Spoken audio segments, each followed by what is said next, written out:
back to our video. I'm currently on my way to hit a juicy back day. I don't think I'm gonna do any compound movements just because we just got back from the hospital and I haven't lifted for like 3 days, and it low-key wouldn't be beneficial since I haven't been eating as much at the hospital and I haven't been getting enough fluids. I don't think like going super heavy on any like compound movements like rows would be just helpful to my physique and my health. So we're going to be going and basically just getting back into the groove of things and hitting like accessories and just hypertrophy work, usually like I usually do, but just less like RP of like 9. We're not going to do that. We're going to do like keep it low intensity, but also like trying to get bigger, if that makes sense. All right, so I also want to talk about like what it takes to actually achieve your dreams. You got to be a little delusional. You have to be. The people that become successful, they're not just people who just follow, the universe, and just like goes along with what everyone else is doing. They have to step out and like make a change. You can't be the same person as like your peers. You have to like follow your own path. You have to actually like accept that to be different, you have to do something different. You can't just like go along with what everyone else is doing and then try to do something on the side, like halfway. Like if you want to, be successful at something, you have to go all in. You can't just like stay in the middle. You have to pick a side. And I think like accepting like standards that everyone follows and rules, and trying to like fit in with everyone, I think that's just stupid and boring, because if I'm like everyone else, what makes me like unique? You know what I mean? I think like we've all been given talents, we've all been given abilities, and to use those abilities and stand out. I'm not saying you can't use those abilities in the same space as someone, but like to actually like be successful, you have to stand out in terms of like social media. Like what makes me want to watch you when there's like millions of other people who do the same thing like you? So really like you have to be like crazy to just like be consistent, show up and do the boring work every single day. And that's something I'm struggling with too, like waking up at like 4 or 5 a.m. every single day, recording videos and getting like 10 views, 50 views, 60 views, not even 100. It's boring. Like it does something to your mental health, because it's like, why am I doing this? Why am I waking up on my month break off, not break, but on my month off or my day off, on my weekend off, after working a hard 5-day week, when I can be sleeping in, getting rest, and just watching TV or something like that? Instead, I'm out here recording videos that won't even get like 100 views. But that's the thing, you don't know that. Like, you never know. And even like you record a video, sure, you get like 10 views for now, but like one video can literally change your life. And so you gotta be crazy to do that though. So yeah, that's my little rant. I'm eat my food and then you got issues that I won't mention for now, cause we're falling apart.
Building trust from a distance.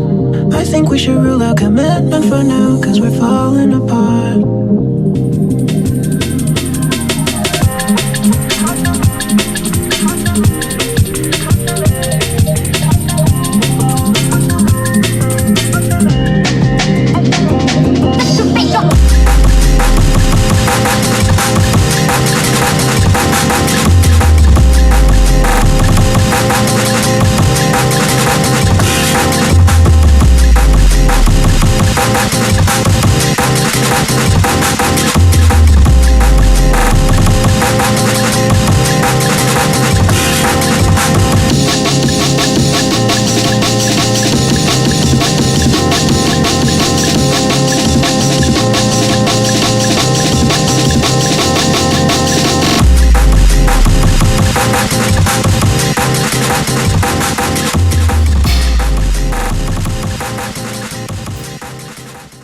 so that was like a good and bad workout. Good being that you can never go wrong with pull-ups. I feel like if you can literally take like 5 days off from the gym, go in there, and then like do 3 sets of like pull-ups to failure, and that's like a very solid workout.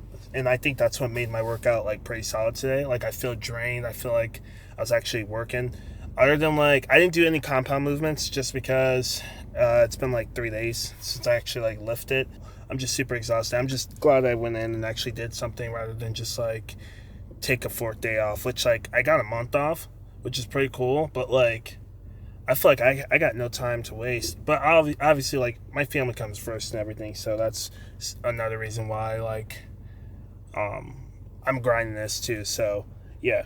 Anyways, we're at Dollar Fresh Market. We gotta get some like milk and a couple other like side quest items because your boy's running out on groceries. And then I'll show you guys what I make at home for like my post-workout meals. So yeah, probably won't bring on my camera because it's too big and I don't want to walk around with this big lens. And you know, I mean, I'm not like that embarrassed, it's just that my lens is way too big. So yeah. All right, so we got some chocolate milk, literally just Fairlife chocolate milk and normal milk, because those are like the only 2 things I like forgot to get earlier. This is like my second trip to the store, and low-key, it's a vibe, dude. Like grocery shopping is such a vibe for like people. Hold on. Grocery shopping is literally like the vibe. Sorry my camera's like bad quality. It's because I'm using my phone. But dude, like growing up, I grew up with 21 siblings, so I never really got to experience like eating every meal that I wanted. And so when I got out of the house and I was on my own in like college, I fell in love with just grocery shopping. Like I legit like love it. Obviously, like I hate spending money, but like grocery shopping is like just, it gives me peace. And it like knowing that I get to eat whatever I want and whatever, like I get to buy whatever food I want and put in my body, instead of like, and like no like disrespect to like my parents or like anyone that actually like had to like feed me food, but like the foods that like I want, I'll eat if I buy it, you know what I mean? Not just like I get what I get. Like I'm super grateful for like the food I was presented, but there's just something about like picking out what you want and then being able to just like get it. So yeah, I'm gonna go home. I'll show you guys what we do with our groceries. All right, so here's the shake. You probably can't see it, but it is Rice Krispie cereal, 2 or 4 tablespoons of peanut butter, and some Fairlife milk, and then I don't have any protein like powder because I've been getting my protein source from like Whole Foods, and then it is some frozen berries and bananas. So it's actually pretty good. But yeah, that's gonna be it for a video. I hope you guys enjoyed it. Always chase your dream because you never know, like that one video can change your life. It doesn't matter if like you have 10 videos that are getting like 10 views. Sooner or later, one video is gonna happen as long as you keep being consistent, and that applies to anything other than like social media, you know, school, a job, anything that you want to do that you're pursuing. Literally, just keep going if you're not like getting the results that you want, because sooner or later, if you keep being consistent, something's gonna happen. So yeah, I appreciate you guys, love you guys, and I'll catch you guys in the next one. Peace.